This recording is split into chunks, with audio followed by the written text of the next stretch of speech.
sampai di modul 174 tentang budaya positif Pak. Saya mau mendapat tugas untuk melaksanakan diseminasi untuk rekan sejawat. Saya minta izin kepada Bapak sarana dan prasarana. Oke, baik Bu Eni, terima kasih informasinya karena Bu Eni telah melaksanakan pendidikan di guru penggerak angkatan 11 ini sampai di modul budaya positif. Terus nanti untuk diseminasi ke sekolahan dipersilahkan, kami mendukung dan kami menerima dengan senang hati. Terima kasih Pak atas dukungannya. Kira-kira kapan ya Pak teman-teman Bapak bisa ada waktu? Bisa dilaksanakan sesegera mungkin, tapi rekomendasi saya itu hari Sabtu Bu Eni setelah jam pembelajaran biar kita menghindari proses pembelajaran. Berarti tanggal 24 ya Pak? Ya. Nanti setelah jam pembelajaran saya akan melaksanakan praktek diseminasi. Mohon dukungannya ya Pak, ya, teman-teman. Terima kasih Pak. Iya Pak, terima kasih Pak. Amin Pak, terima kasih.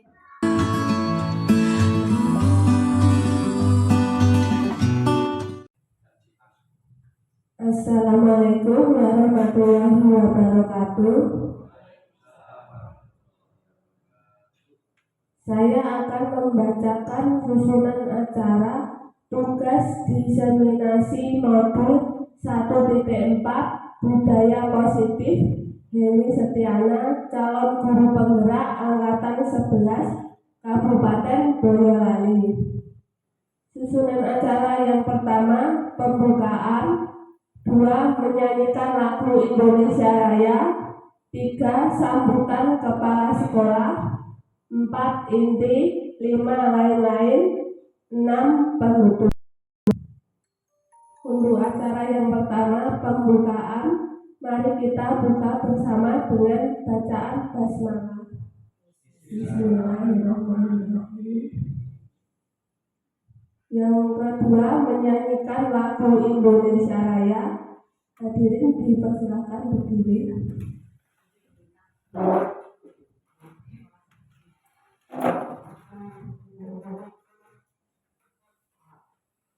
Sama-sama menyanyikan lagu Indonesia Raya dengan hiduplah Indonesia Raya.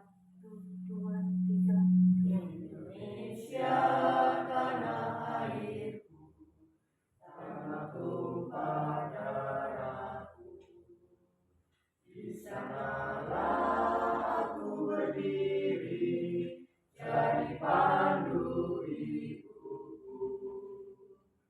Indonesia kebangsaanku, bangsa dan tanah airku. Marilah kita berseru, Indonesia bersatu. Hiduplah tanahku, hiduplah negeriku, bangsaku, rakyatku semuanya. Bangunlah jiwanya, bangunlah radanya untuk Indonesia Raya.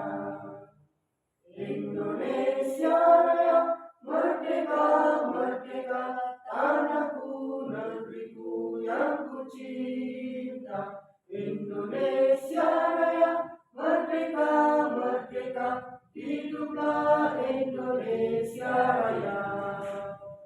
Indonesia Raya, merdeka, merdeka, tanahku, negeriku yang ku cinta. Indonesia Raya, merdeka, merdeka, hiduplah Indonesia Raya. Hadirin dimohon duduk.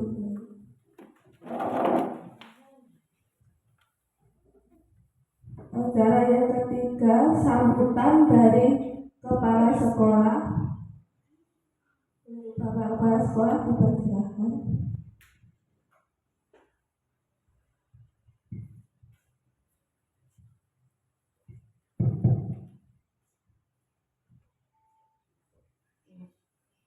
Assalamualaikum warahmatullahi wabarakatuh. Alhamdulillahirrahmanirrahim. Puji syukur marilah kita sama-sama panjatkan kehadirat Allah Subhanahu wa taala yang mana pada siang hari yang cerah ini kita telah diperkenankan untuk berkumpul bersama di ruangan SD Negeri 2 Karangnongko ini dalam acara kegiatan diseminasi budaya positif guru penggerak angkatan 11. Sholawat serta salam marilah kita sama-sama hadiahkan kepada Rasulullah Muhammad SAW yang kita nanti-nantikan syafaatnya.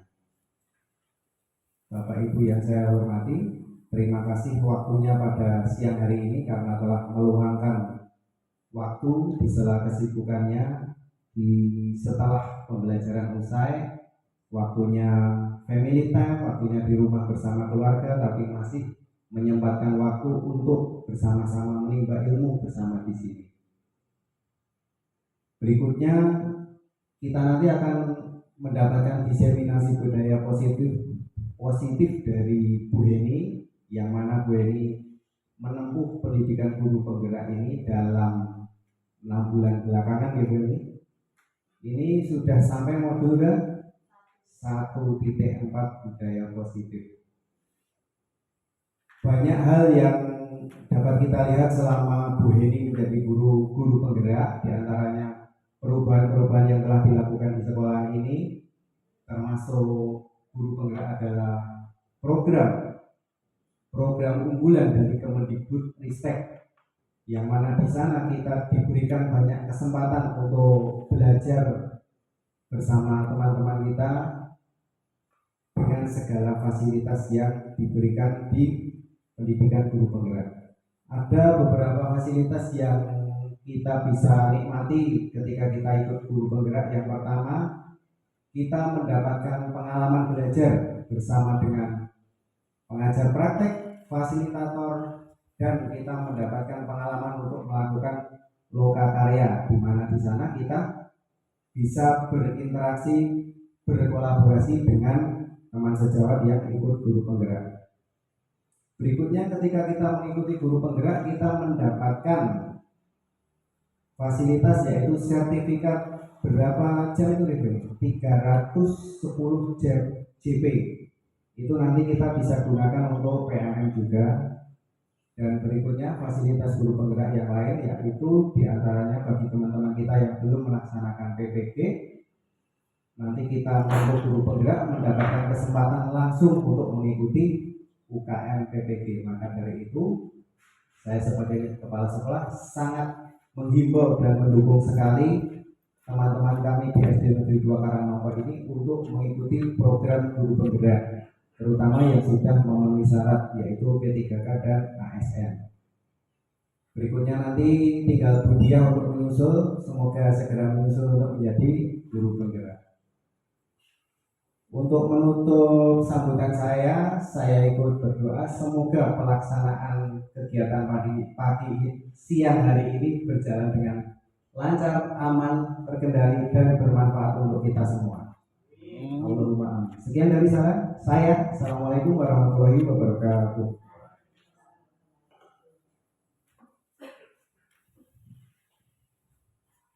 Terima kasih Bapak Kepala Sekolah atas sambutannya.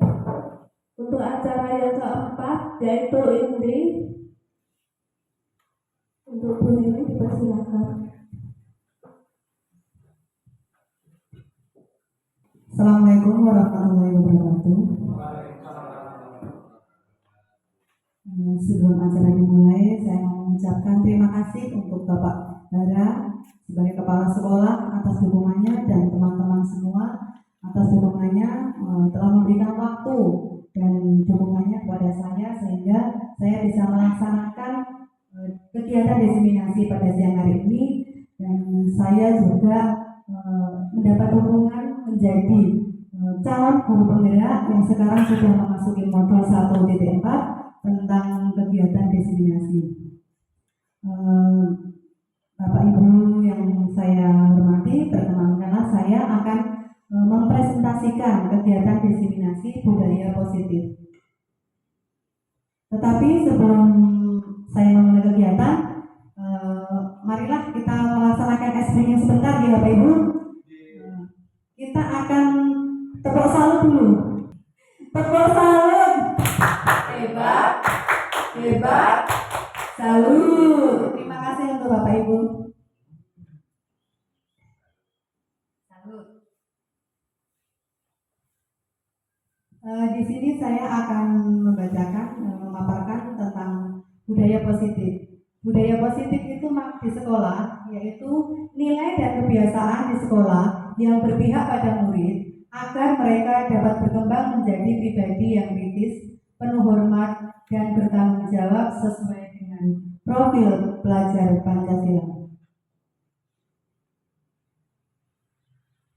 Konsep budaya positif itu sendiri ada 7, yaitu yang pertama perubahan paradigma belajar, kedua disiplin positif, yang ketiga motivasi perilaku manusia, keempat kebutuhan dasar, yang kelima posisi kontrol guru, keenam keyakinan kelas, dan ketujuh segitiga restitusi.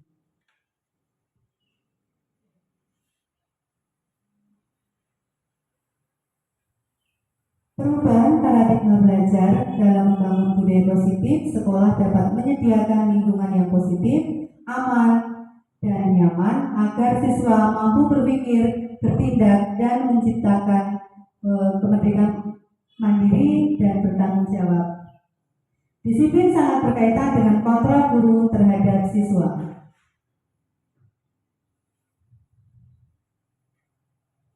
Ini adalah contoh perubahan paradigma stimulus respon teori kontrol atau teori pilihan.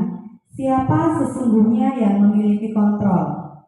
Nah, stimulus respon itu kita mencoba mengubah orang agar berpandangan sama dengan kita. Teorinya, kita berusaha memahami pandangan orang lain tentang dunia. Perilaku buruk dari stimulus respon dilihat sebagai suatu kesalahan, sedangkan dari teori kontrol, semua perilaku memiliki tujuan. Stimulus respon yang orang lain bisa mengontrol saya dari teori, hanya ada yang bisa mengontrol diri Anda sendiri. Pemaksaan pada saat bujukan gagal dari stimulus respon dari teori kontrol merupakan kolaborasi dan konsensus menciptakan pilihan-pilihan baru. Kontrol dari stimulus respon model berpikir menang atau kalah dari teori kontrol yaitu model berpikir menang dan menang. Yang kedua tentang disiplin positif. Apa makna disiplin? Disiplin berasal dari bahasa Latin disciplina yang artinya pengajaran atau pelatihan. Makna asal dari kata ini berkonotasi dengan disiplin, diri dari murid-murid Socrates dan Plato. Disiplin ini membuat orang-orang menggali potensinya menuju sebuah tujuan, apa yang dihargai. Namun dalam budaya kita, makna disiplin telah berubah menjadi sesuatu yang dilakukan seseorang pada orang lain untuk mendapatkan kepatuhan. Kecenderungan dalam umum menghubungkan kata disiplin dengan ketidaknyamanan, bukan dengan apa yang kita hargai atau pencapaian suatu tujuan. Sedangkan disiplin adalah kemampuan memerintah diri sendiri dalam mengontrol dan menguasai diri untuk memilih tindakan yang mengacu pada nilai-nilai yang kita hargai dengan penuh tanggung jawab tanpa terperintah orang lain. Nilai-nilai yang kita hargai adalah nilai-nilai kebajikan atau sifat positif manusia yang merupakan tujuan mulia yang ingin dicapai setiap individu, yaitu nilai-nilai dalam profil pelajar Pancasila. Yang pertama beriman, bertakwa kepada Tuhan Yang Maha Esa, dan berakhlak mulia. Yang kedua mandiri, yang ketiga bergotong royong, keempat berkebinekaan global, kelima bernalar kritis, dan keenam kreatif.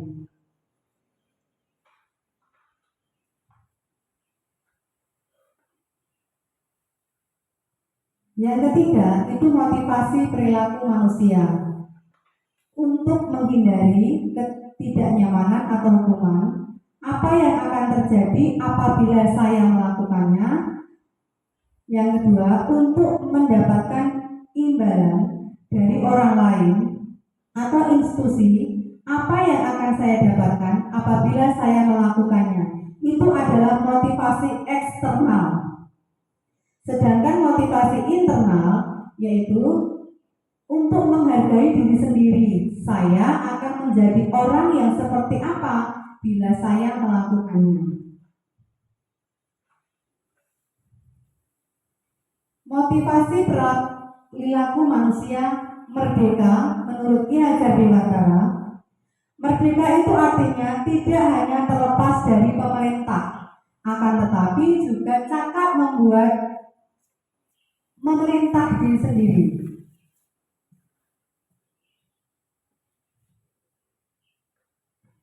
Motivasi perilaku manusia tadi ada dua. Yang pertama motivasi internal, yaitu untuk menjadi orang yang mereka inginkan dan menghargai diri sendiri dengan nilai-nilai yang mereka percaya, yaitu menghindari hukuman dan pemberian penghargaan yang berlebihan untuk meminimalisir motivasi eksternal pada murid.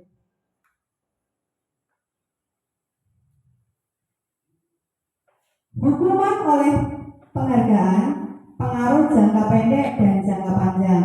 Yang pertama, penghargaan efektif. Jika kita menginginkan seseorang melakukan sesuatu yang kita inginkan dalam jangka waktu pendek.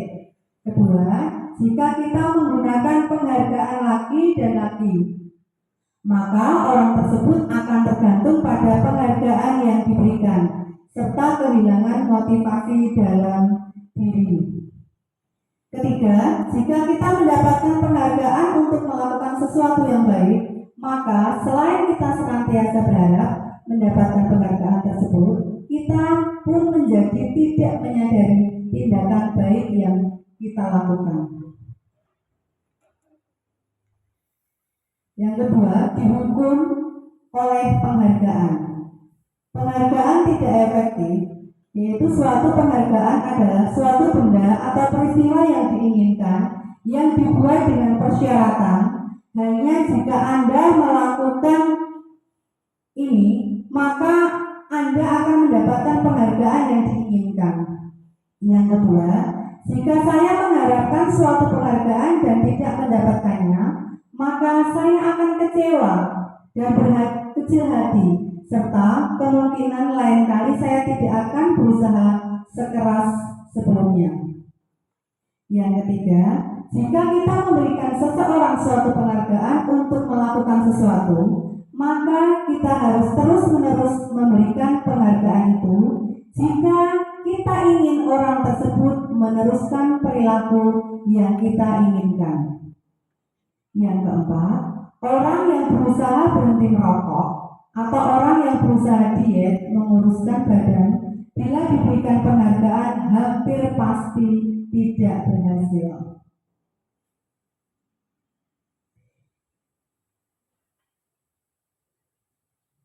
Yang ketiga dihukum oleh penghargaan lagi, yaitu penghargaan merusak hubungan. Yang pertama, ketika orang diberi penghargaan atau dipuji di depan orang banyak, maka yang lain akan merasa iri. Dan sebagian dari mereka akan tidak menyukai orang yang diberikan penghargaan tersebut. Kedua, jika seorang guru sering memberikan penghargaan kepada murid-muridnya, besar kemungkinan murid-murid termotivasi hanya untuk menyenangkan gurunya saja. Mereka tidak akan bersikap jujur kepada gurunya tersebut. Yang ketiga, penghargaan menciptakan persaingan di kelas dan persaingan yang menciptakan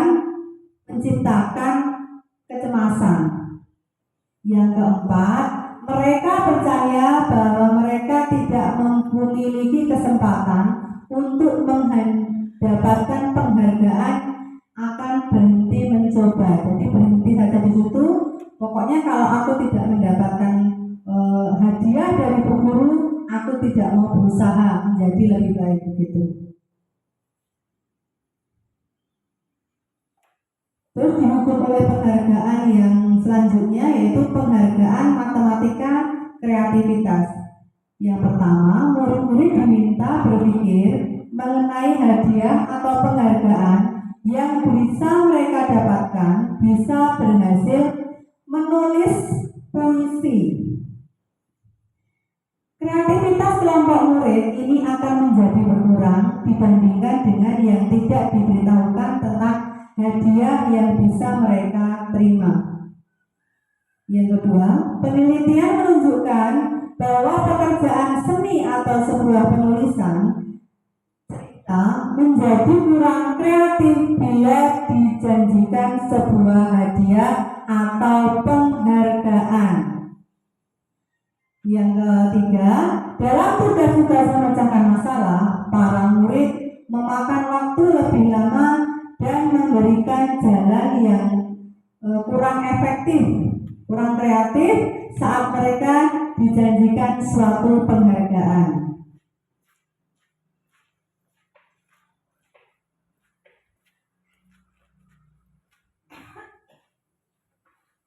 Selanjutnya, penghargaan menghukum.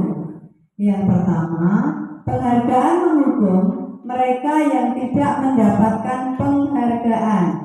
Misalnya, dalam sistem ranking, mereka yang mendapatkan ranking kedua akan merasa paling dihukum karena pengennya mendapatkan ranking 1. Yang kedua, memberikan penghargaan dan hukuman adalah hal yang sama karena keduanya mencoba mengendalikan perilaku seseorang.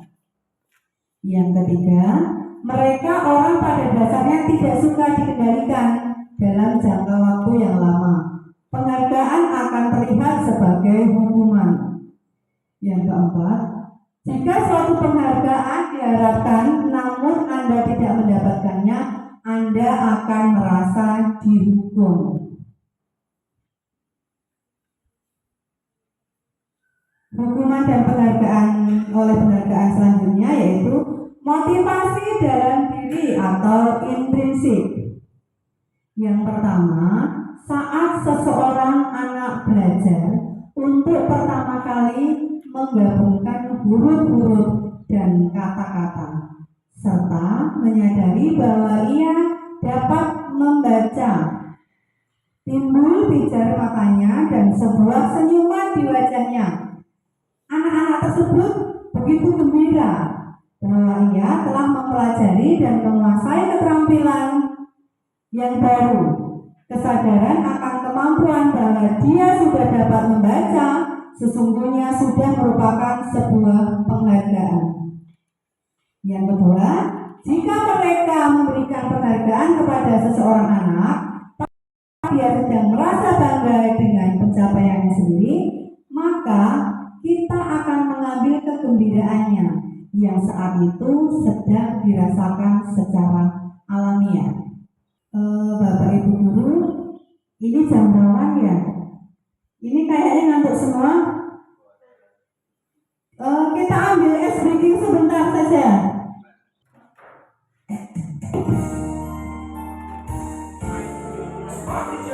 Saya pikir, saya rasa, saya bisa.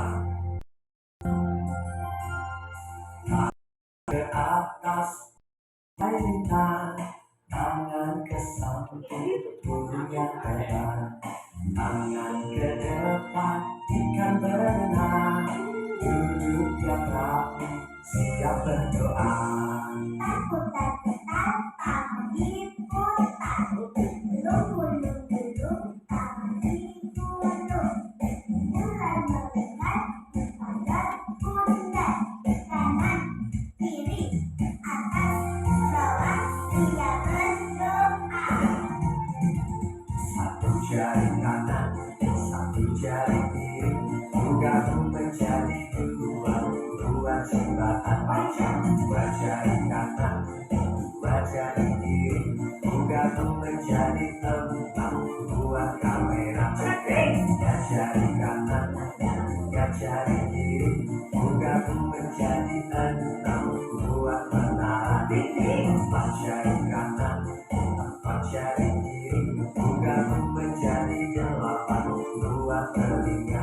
Lima jari kanan, lima jari kiri, bergabung menjadi 10, siap berdoa. Hai muda dan sahabat guru kreatif Indonesia, semangat belajar ya. Tepuk tangan untuk Bapak Ibu semua.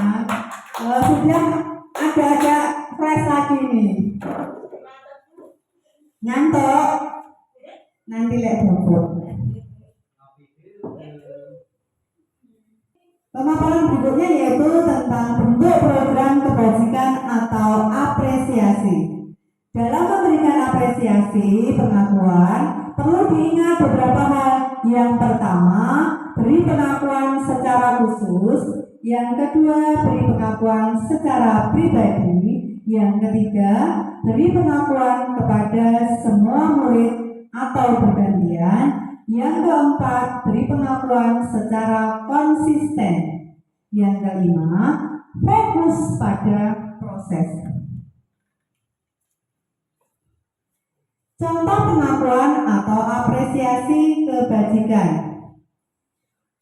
Untuk membuka, itu saya kemarin memperhatikan nilai kebajikannya, rasa empatimu besar sekali untuk situasinya pada saat menolong murid baru di kelas kita.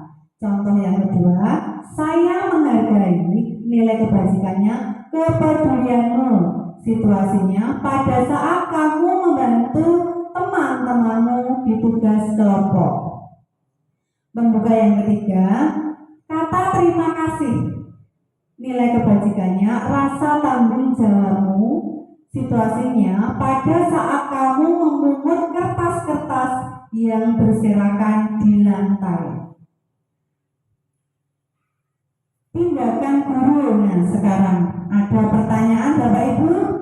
Yang pertama, mencatat 100 kali di dalam buku kalimat saya tidak akan terlambat lagi karena terlambat ke sekolah. Kira-kira itu merupakan hukuman atau konsekuensi? Kira-kira apa, Bapak Ibu guru? Apa? Oh ya, betul Pak Ayis. Yang pertama itu saya tidak akan terlambat lagi, itu merupakan hukuman. Yang kedua, lari mengelilingi lapangan basket 2 kali karena terlambat hadir ke sekolah. Itu merupakan apa? Hukuman atau konsekuensi? Mbak Nita? Ya, betul. Ini merupakan hukuman juga. Yang ketiga, murid diminta untuk push up 15 kali karena tidak menggunakan masker ke sekolah. Ya? Hukuman, ya betul. Ini merupakan hukuman juga. Yang keempat, menggantikan kertas tugas teman yang telah dicoret-coret. Ya betul, merupakan konsekuensi. Yang keempat, membersihkan tumpahan air di meja tulis karena tersenggol pada saat belajar. Ya betul. Jawabannya konsekuensi. Sekarang murid disuruh untuk mengenakan sepatu seharian di sekolah karena tidak mengenakan sepatu hitam. Hukuman guru. Hukuman. Yang terakhir, lari mengelilingi lapangan basket 2 kali karena terlambat 10 menit untuk pelajaran PJOK. Betul, jawabannya adalah konsekuensi. Jadi Bapak Ibu sudah bisa ya membedakan yang mana hukuman atau konsekuensi. Pintar. Ini perbedaannya hukuman dan konsekuensi. Sesuatu yang menyakitkan harus terjadi, kalau konsekuensi sesuatu harus terjadi. Di sini perbedaannya ya Bapak Ibu.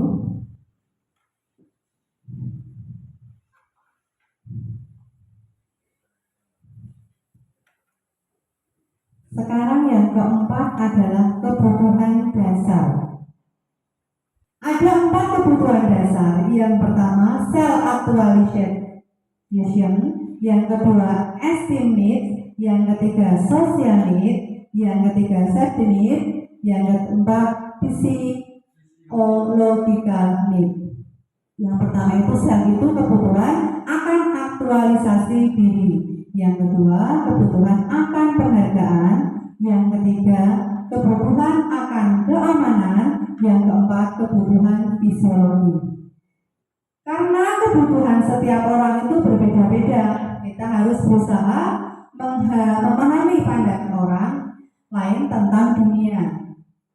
Setiap orang yang memiliki gambaran yang berbeda. Kebutuhan dasar manusia itu ada kebutuhan kasih sayang dan rasa diterima, penguasaan, kesenangan, kebebasan, dan bertahan hidup. Yang pertama, anak sering meminta bekal kepada temannya, yaitu kebutuhan bertahan hidup. Yang kedua, minta perhatian guru, itu merupakan kebutuhan kasih sayang dan rasa diterima. Yang ketiga, jahil dengan temannya, itu merupakan kesenangan. Jadi kalau dia senang kalau sudah membuat temannya itu menangis. Yang keempat, ada siswa yang mengantuk, malas mengerjakan tugas. Nah, itu termasuk kebutuhan penguasaan. Yang kelima, aku bosan belajar mewarnai terus di dalam kelas. Itu merupakan kebutuhan dasar manusia yang tentang kebebasan. Sedangkan kelima, posisi kontrol seorang guru. Di sini ada 5. Yang pertama sebagai penghukum, yang kedua sebagai pembuat merasa bersalah, yang ketiga guru sebagai teman, yang keempat guru sebagai pemantau, yang kelima guru sebagai manajer.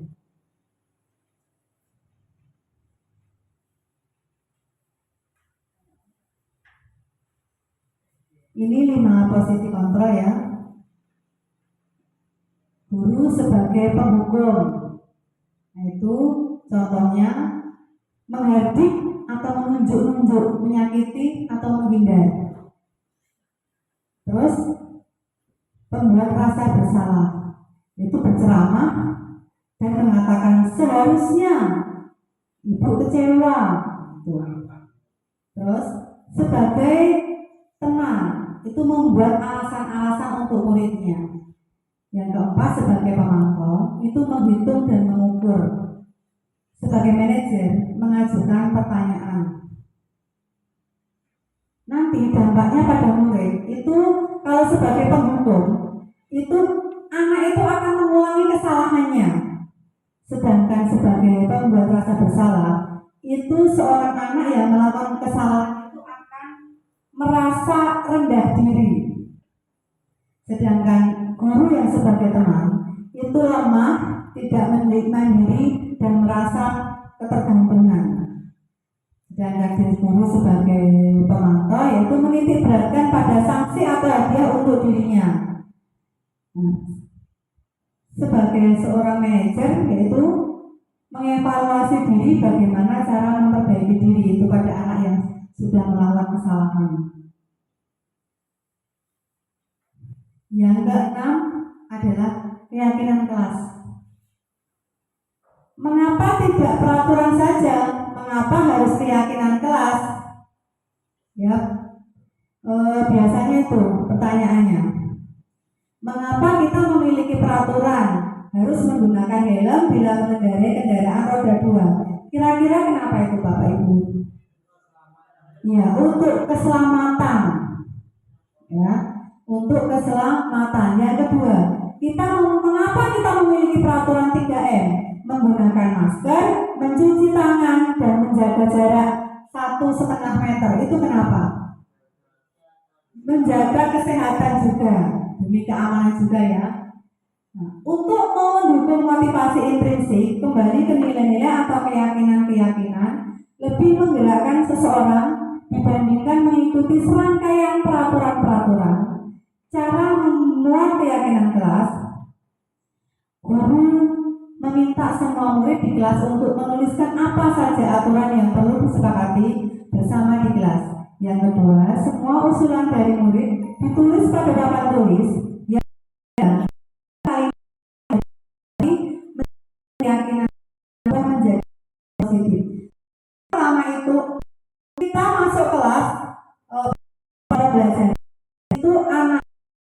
membuat kesepakatan kelas dulu Bapak Ibu ya.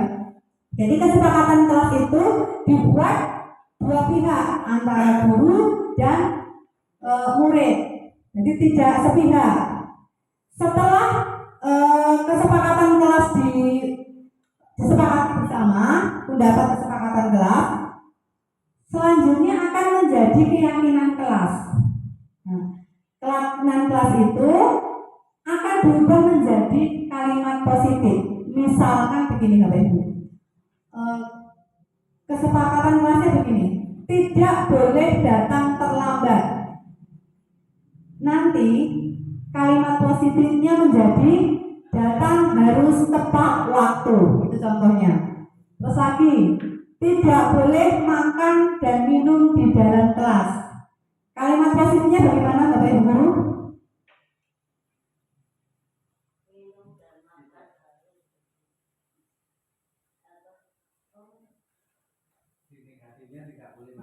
Ya, negatifnya tidak boleh makan dan minum di dalam kelas. Berarti positifnya bagaimana? Makan dan minum di kantin. Tepuk tangan untuk dia. Begini juga bisa. Makan dan minum pada saat jam istirahat. Nah, gitu ya. Itu adalah dari kesepakatan kelas menjadi keyakinan kelas dan berubah menjadi dari kalimat yang tidak boleh menjadi kalimat yang positif.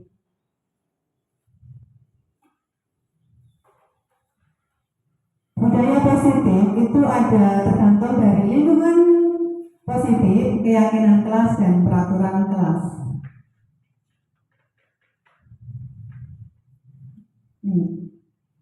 Ada peraturan dan ada keyakinan kelas. Ini contohnya Bapak Ibu, peraturannya dilarang mengganggu orang lain. Keyakinannya kelas yang positif ya, menghormati orang lain. Peraturannya hadir di sekolah tepat waktu. Keyakinan kelasnya menghormati orang lain dan berkomitmen untuk datang tepat waktu. Yang ketiga, dilarang melakukan kekerasan. Ini juga masih sama keyakinan kelasnya. Keselamatan, menghormati orang lain. Yang keempat, makan dan minum pada waktu istirahat. Itu juga menghormati orang lain. Jadi menghormati teman yang tidak membawa dan menghormati Bapak Ibu guru yang sedang mengajar. Dilarang mencontek saat ulangan. Itu keyakinan kelasnya jujur dan mandiri. Selanjutnya membuang sampah di tempatnya, yaitu menjaga kesehatan dan keselamatan. Yang terakhir, jangan berlari di kelas atau koridor. Itu keyakinan kelasnya demi keselamatan dan keamanan.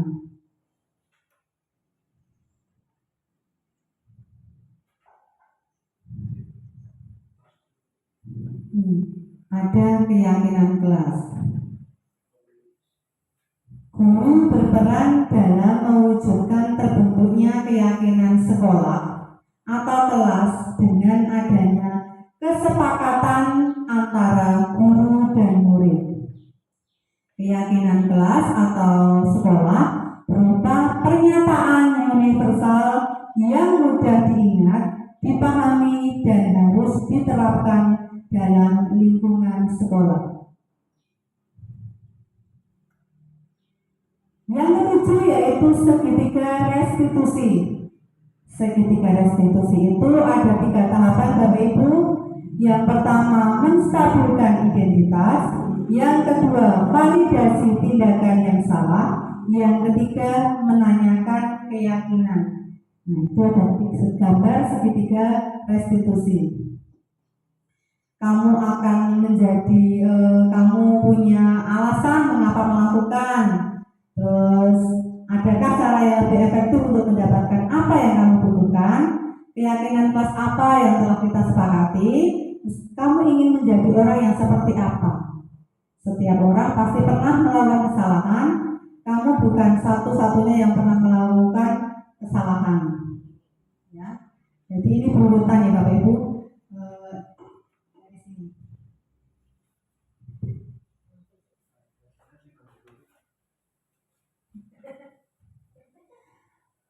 Apa itu restitusi? Ya. Restitusi adalah proses menciptakan kondisi bagi murid untuk memperbaiki kesalahan mereka, sehingga mereka bisa kembali kepada kelompok mereka dengan karakter yang lebih kuat. Restitusi juga merupakan proses kolaboratif yang mengajarkan murid untuk mencari solusi untuk masalah mereka dan membantu murid berpikir tentang seperti apa yang mereka inginkan, tujuan mulia, dan bagaimana mereka harus memperlakukan orang lain. Itu menurut dosen tahun 2004. 9 ciri restitusi. Yang pertama, bukan untuk menebus kesalahan, namun untuk belajar dari kesalahan Bapak Ibu ya. Yang kedua, memperbaiki hubungan. Yang ketiga, tawaran bukan paksaan. Yang keempat, restitusi menuntut untuk melihat ke dalam diri. Yang kelima, restitusi mencari kebutuhan dasar yang mendasari tindakan. Yang keenam, restitusi diri adalah cara yang paling baik. Restitusi fokus pada karakter bukan tindakan. 8. Restitusi fokus pada solusi. Yang kesembilan, restitusi mengembalikan murid yang berbuat salah pada kelompoknya. Nah, ini ada untuk membuat anak merasa gagal karena berbuat salah, menjadi positif terhadap dirinya. Ini tahapan menstabilkan identitas. Guru berkata, berbuat salah itu hal yang manusiawi, anak-anak. Tidak ada manusia yang sempurna. Bapak Ibu juga pernah melakukan kesalahan. Pasti kita menyelesaikan masalah ini. Bapak atau Ibu tidak tertarik untuk mencari tahu siapa yang benar dan siapa yang salah. Bapak Ibu lebih tertarik untuk menyelesaikan masalah. Kalau kamu menyalahkan dirimu sendiri terus-menerus, apakah kamu bisa bersikap baik pada diri kamu sendiri? Yang kedua, itu validasi kebutuhan. Itu membantu murid mengenali basic kebutuhan dasar yang ingin dipenuhinya sehingga kita melakukan kesalahan. Pada dasarnya, setiap tindakan manusia tujuannya adalah memenuhi kebutuhan dasar. Apakah itu penguasaan, kebebasan, kasih sayang, rasa diterima, kesenangan, atau bertahan hidup. Guru berkata, kamu bisa saja melakukan hal yang lebih buruk, tapi kamu tidak melakukannya kan? Kamu pasti punya alasan mengapa kamu melakukan itu. Apa yang penting bagi kamu? Kamu boleh tetap berusaha menjaga sikap itu, tapi tambahkan sikap yang lain, yang baru. Maukah kamu belajar cara lain untuk mendapatkan yang kamu butuhkan tanpa harus memukul? Apakah kamu bisa melakukan dengan lebih baik besok lagi? Nah, itu dari untuk anaknya yang berbuat salah. Yang ketiga, menanyakan keyakinan. Guru berkata, apa nilai yang kamu percaya di kelas di sekolah kita? Nilai-nilai apa yang telah kita sepakati? Kamu ingin jadi anak seperti apa? Apa yang kamu rasakan ketika kamu melakukan itu? Kamu menjadi orang yang seperti apa? Nah, itu merupakan tindakan yang ketiga. Ini ada skenario kasus praktek restitusi untuk menyelesaikan masalah. Salah satu siswa kelas 4 yang bernama Sela sering lupa mengerjakan PR. Padahal sudah diingatkan beberapa kali sebelum pelajaran. Kalau ketemu juga diingatkan. Ini adalah sebuah masalah bagi guru dan siswa yang harus segera diselesaikan secara nyaman. Berikut adalah praktek penyelesaian masalah yang saya sudah praktekkan bersama Mbak Sela.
ini yang kedua.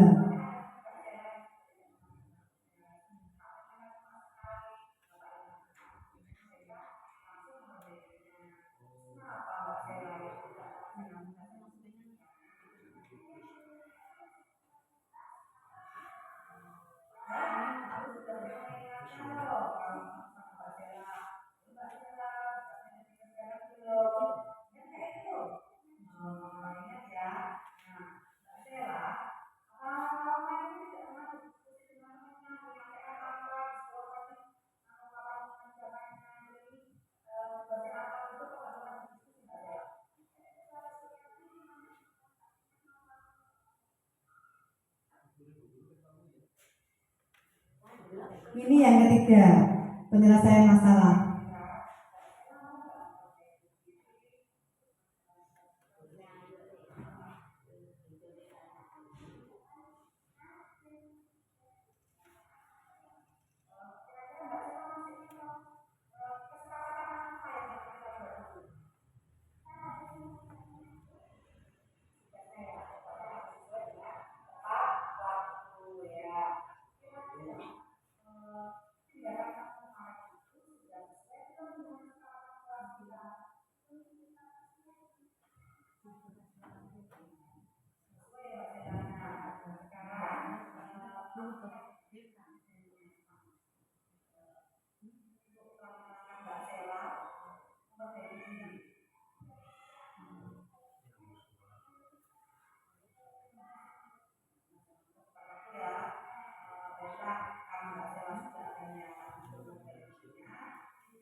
Ini tadi ya Bapak Ibu, ini tindakan saya ketika ada anak yang beberapa kali tidak mengerjakan PR, saya panggil sendiri, saya ajak ke dalam musola agar anak itu tidak merasa rendah diri.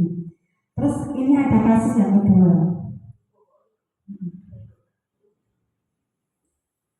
Salah satu anak kelas 6 yang bernama Riko, pada saat mau melaksanakan sholat duha saat unggul, saya melihat Riko sedang mengobrol sama Danis.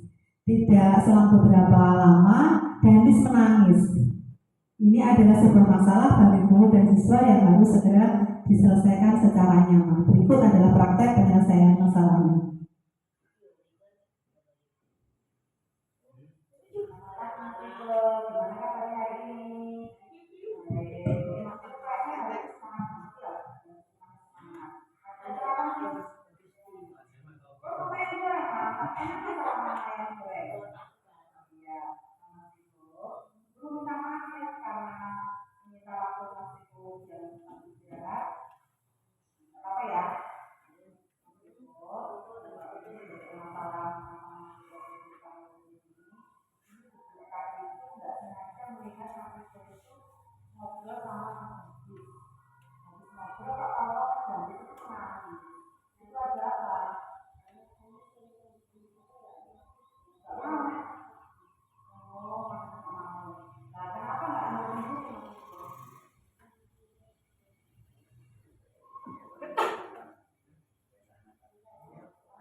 Lanjut Pak, ini tindakannya. Tadi identifikasi masalah.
Tahapan yang ketiga, Bapak Ibu, penyelesaian masalah.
Nah, itu tadi Bapak Ibu hasil segitiga diskusi dalam menyelesaikan masalah. Ada dua anak tadi, ada dua kasusnya. Sekarang ini guru berperan sebagai manajer itu menggunakan segitiga diskusi dalam menyelesaikan masalah melalui 3 tahapan tadi, yaitu menstabilkan identitas, validasi tindakan yang salah, dan menanyakan keyakinan. Tujuannya untuk menghasilkan murid yang bertanggung jawab dan saling menyayangi, yaitu bertanggung jawab atas apa yang menjadi tugasnya, PR-nya, mengerjakan tepat waktu, dan yang saling menyayangi itu tidak ada kekerasan lagi di dalam sekolahan. Ini tadi posisi guru kontrol seorang guru sebagai manajer. Itu guru berbuat sesuatu bersama murid, mempersilahkan murid bertanggung jawab perilakunya dan mendukung murid agar dapat menemukan solusi atas permasalahannya sendiri. Posisi manajer mengacu pada restitusi yang dapat mewujudkan murid sebagai manajer bagi dirinya sendiri, sehingga tercipta identitas positif yang berhasil pada diri murid. Sharing pengalaman dan pemahaman. Pemahaman apa yang berubah sebelum dan sesudah mempelajari budaya positif? Awalnya sebagai penghukum, pembuat rasa bersalah, teman, pemantau, pada akhirnya menerapkan segitiga restitusi, membuat keyakinan kelas, memudahkan menerapkan restitusi diri. Nah, ini tadi refleksi dari segitiga restitusi dari Mbak Sela dan Mas Rizko.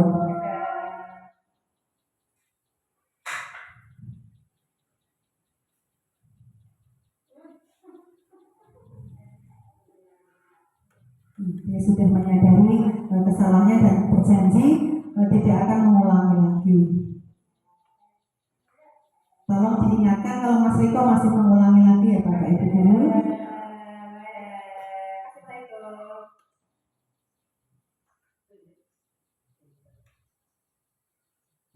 Terima kasih Bapak Ibu Guru. Acara inti dari pemaparan saya sudah selesai. Ini acara saya kembalikan kepada Acara yang kelima yaitu lain-lain. Monggo Bapak Ibu yang mau bertanya, silakan. Monggo Bapak Ibu kalau ada pertanyaan yang belum kurang paham. Perkenalkan nama saya Budia. Mau tanya Bu Nini, bagaimana cara membangun budaya positif di sekolahan? Oh ya, terima kasih untuk Budia atas pertanyaannya. Saya akan berusaha menjawab ya. Terima kasih Budia atas pertanyaannya. Cara membangun budaya positif di sekolah ya Budia. Saya coba menjawab ya. Yaitu yang pertama itu menetapkan visi dan misi yang jelas mengenai nilai-nilai yang ingin dijunjung tinggi. Komunikasi yang efektif antara semua anggota komunitas sekolah adalah kunci, termasuk melalui pertemuan rutin dan saluran komunikasi yang terbuka. Komunikasi yang terbuka itu antara guru, dengan kepala sekolah, dengan anak-anak, dan dengan kolaborasi dengan orang tua wali murid. Ya. Terus penghargaan dan pengakuan terhadap pencapaian siswa dan guru juga membantu memperkuat perilaku positif.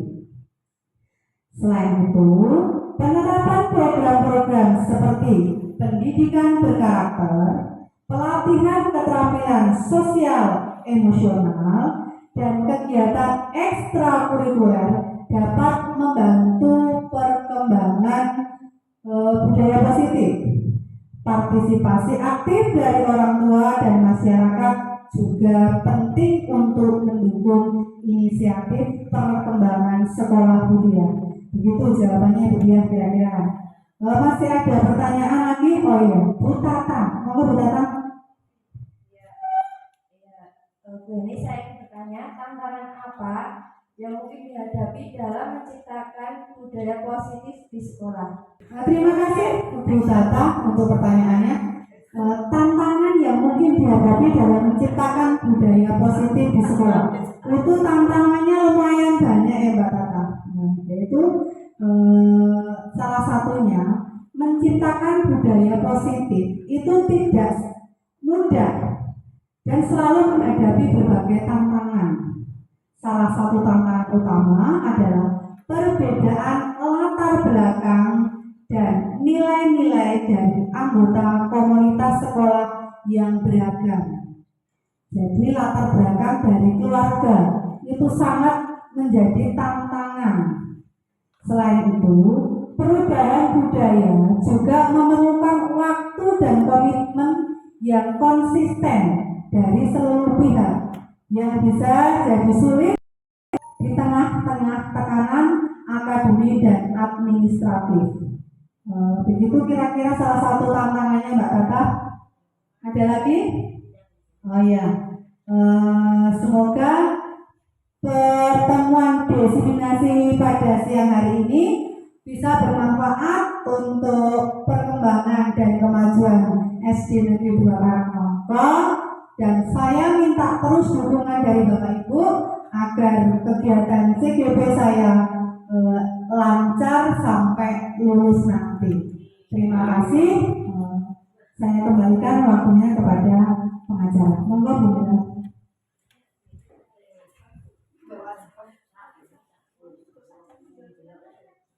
Terima kasih untuk acara yang terakhir yaitu penutup. Akan ditutup oleh Bu Diah dengan doa.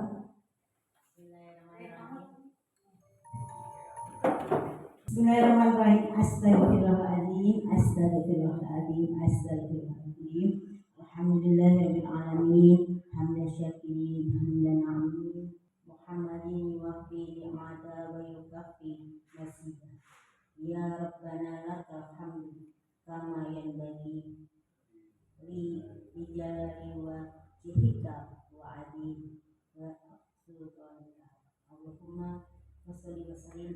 سيدنا محمد وعلى آل سيدنا محمد. ربنا آتنا في الدنيا حسنة وفي الآخرة حسنة وقنا عذاب النار.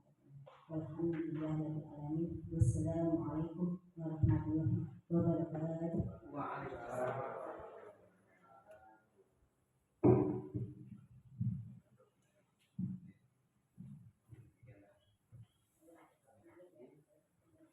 Demikian tadi acara tugas diseminasi dari Bu Yeni Setiana sebagai calon guru penggerak angkatan 11 Kabupaten Boyolali telah selesai. Mari kita akhiri acara bersama-sama dengan bacaan hamdalah. Alhamdulillah.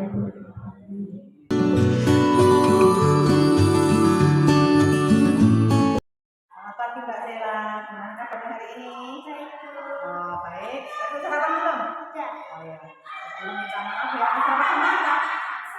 Sate buat mantap, enak satenya? Oh, Bu Guru minta maaf ya karena mengganggu waktu istirahatnya Mbak Sela. Apa ya, ada waktunya sebentar. Mbak Sela, ke intinya saya, Mbak Sela itu sudah 3 kali loh nggak mengerjakan PR. Kenapa Mbak Sela? Padahal guru itu sering mengingatkan Mbak Sela untuk selalu mengerjakan tugasnya.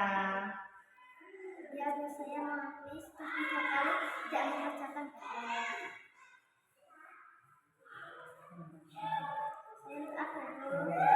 Mbak Sela, berbuat salah itu wajar ya. Pak Bu Guru itu juga pernah waktu kecil itu nggak mengerjakan PR, tapi Bu Guru segera memperbaikinya. Nggak mau pekerjaannya menumpuk dan nilainya jelek. Nanti kalau nilainya jelek, Bu Guru nanti tidak naik kelas. Iya nggak Mbak Sela?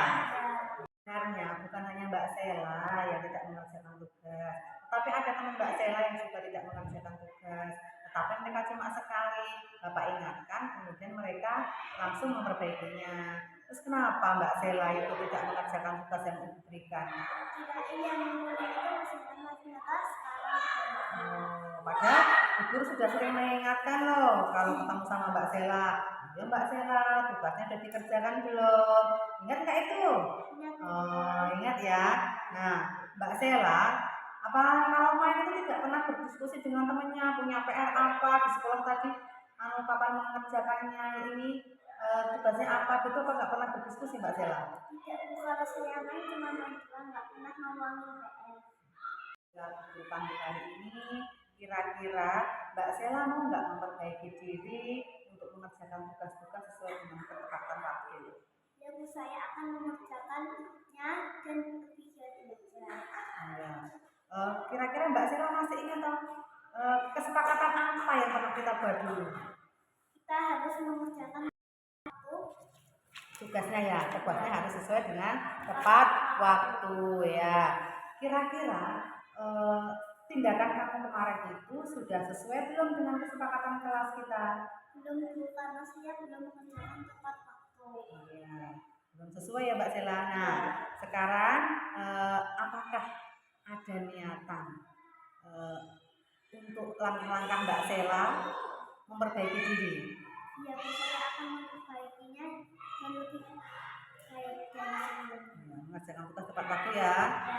Baiklah, karena Mbak Sela sudah ada niatan untuk memperbaikinya, Ibu berharap Mbak Sela konsisten ya, konsisten untuk menjadi anak yang lebih rajin, bisa menjadi contoh untuk temannya. Karena Mbak Sela kan pengen jadi, cita-citanya pengen jadi ranking 1 toh. Nah, Mbak Sela harus mengejar cita-cita itu. Nah, sekarang menjadi lebih bagus lagi ya. Mbak Sela cukup sekian. Terima kasih sudah mengganggu waktunya. Silakan kembali beristirahat. Ya, terus dulu. Nah, selamat beristirahat Mbak Sela. Terima kasih. Jangan lupa mengerjakan tugas sesuai dengan tepat waktu ya.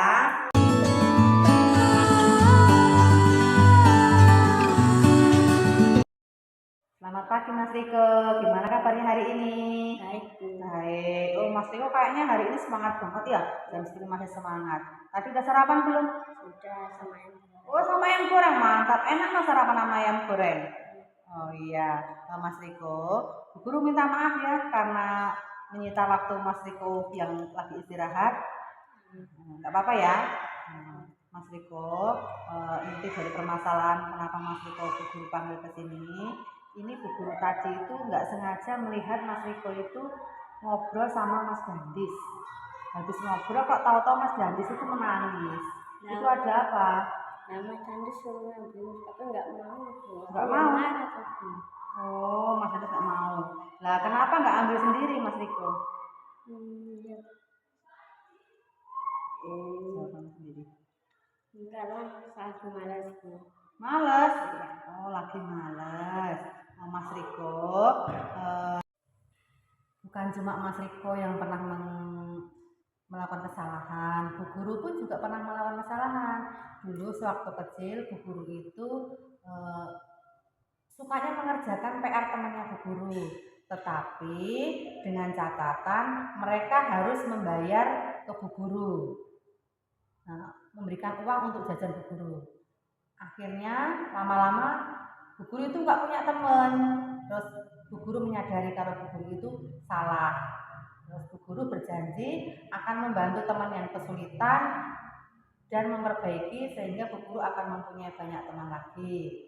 Itu ya Mas Riko. Jadi semua orang itu pernah melakukan kesalahan termasuk Mas Riko. Okay? Kita itu di sekolah itu harus saling menyayangi, saling mengasihi, menghargai teman, tidak boleh saling membuli temannya ya Mas Riko. Itu nanti tidak baik. Kita kan sekolah ramah anak, kita sudah mendatangkan dari kepolisian untuk anti bullying. Mas Riko masih ingat nggak kesepakatan kita dulu? Apa kesepakatannya Mas Riko? Ingin dengan kesempatan kelas buat Ya, katanya Mas Riko. Coba. ramah anak dan Anti bullying ya. Coba diingat, apakah hal-hal yang perlu yang belum kamu penuhi dalam kesepakatan itu? bullying. Terus Anti kekerasan, memilah memilah hal yang baik. Terus, nah bagus itu Mas Riko masih ingat. Sekarang Bu Guru tanya, kira-kira kejadian tadi pagi itu sudah sesuai dengan kesepakatan kelas belum Mas Riko? Belum. Oh, Mas Riko tahu kalau itu belum sesuai ya? Benar, karena itu belum mematuhi kesepakatan kelas. Nah, sekarang apa yang dilakukan Mas Riko supaya bisa memenuhi kesepakatan kelas tersebut Mas Riko? Saya akan meminta maaf pada Dandis dan berjanji tidak mengulangi lagi. Oh, benar ya. Mas Riko akan berjanji tidak akan mengulangi bullying lagi ya. Nah, dan akan meminta maaf sama Mas Dandis ya. Baiklah, Bu Guru berharap Mas Riko menjaga konsistensi Mas Riko yang sudah berjanji pada pagi hari ini, sehingga Mas Riko tidak akan mengganggu temannya lagi dan Mas Riko akan menghargai nilai kerukunan dan menghormati serta menghargai kesepakatan kelas kita. Ya, Mas Riko. Itu ya Mas Riko. Nah, terima kasih Mas Riko. Ya, tos dulu. Yuk gini. Set.